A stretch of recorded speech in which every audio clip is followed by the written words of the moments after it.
सूरत निसा का दूसरा रुकू और चौथे पारे का 13वां रुकू सूरह निसा की आयत नंबर 11।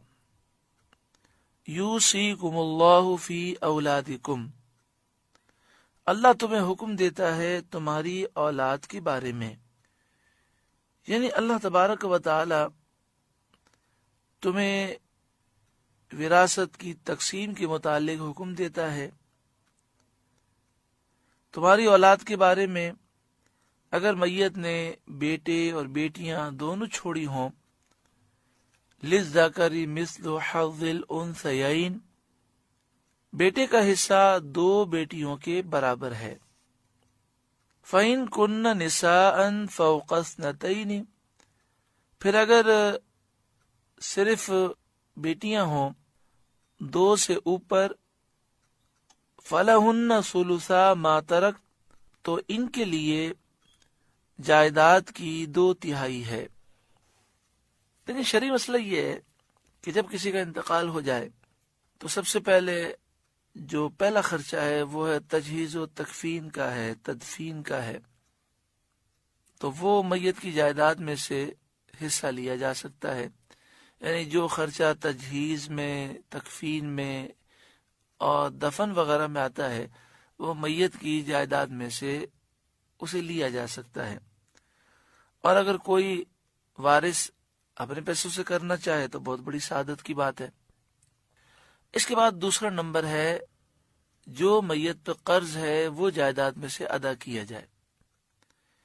कर्ज अदा करने के बाद जो जायदाद बच जाए उसमें से मैयत की जायज वसीयत पर अमल किया जाए, और मैयत ने जो वसीयत की है वो उसके माल में से 1/3 माल पर जारी हो सकती है।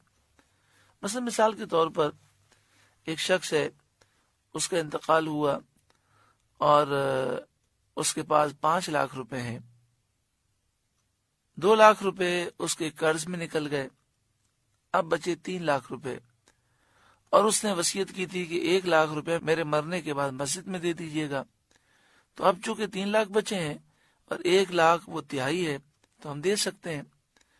तो 1 लाख रुपए मस्जिद में दे दिए, अब 2 लाख बचे तो वो वरासा में तकसीम होंगे। तो सबसे पहले तजहीज़ व तकफीन, फिर इसके बाद मैयत पर जो कर्जा है वो अदा किया जाए। इसके बाद जो उसकी जायज वसीयत है वो उसके बच जाने वाले माल के 1/3 माल में जारी होगी। इसके बाद वरासा में जायदाद तकसीम होगी।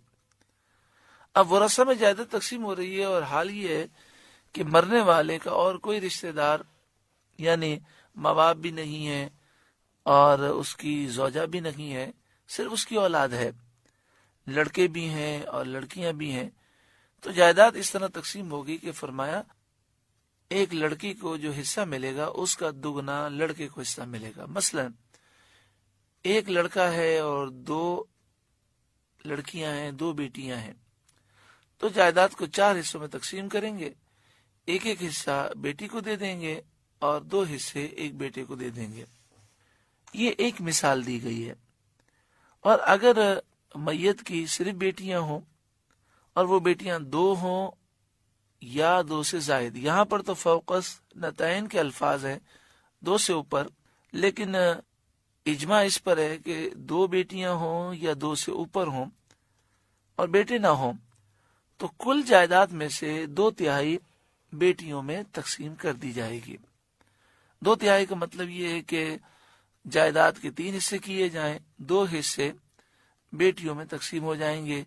ये तकरीबन 66.67% बनती है जायदाद की। वइन कानत वाहिदतन फलहन निस्फु, और अगर एक लड़की हो तो उसका आधा। यानी अगर मरने वाले की सिर्फ एक ही बेटी है तो उसे कुल जायदाद का निस्फ दे दिया जाएगा। अब यहाँ पर एक मसला अच्छी तरह समझ लें कि अगर मरने वाले की बेवा भी है और माँ बाप भी हैं, लेकिन औलाद में सिर्फ बेटियां हैं, तो उसका उसूल याद रखेंगे। बेटी एक है तो आधी जायदाद उसे दी जाएगी, 2 बेटियां हैं या 2 से जायद हैं تو 2/3 جائیداد ان میں تقسیم ہوگی۔ اور اگر بیٹے بھی ہیں اور بیٹیاں بھی ہیں تو میت کے والدین کو اور بیوہ کو پہلے حصہ دیا جائے گا، اور پھر جو حصہ بچ جائے گا وہ حصہ بیٹے میں اور بیٹیوں میں اس طرح تقسیم ہوگا کہ بیٹی کو 1 حصہ اور بیٹے کو 2 حصے ملیں گے۔ میں یہاں پر یہ بھی وضاحت کر دوں کہ یہ جو مسائل بیان کیے جا رہے ہیں اس رکوع کو سمجھنے کے لیے ہیں۔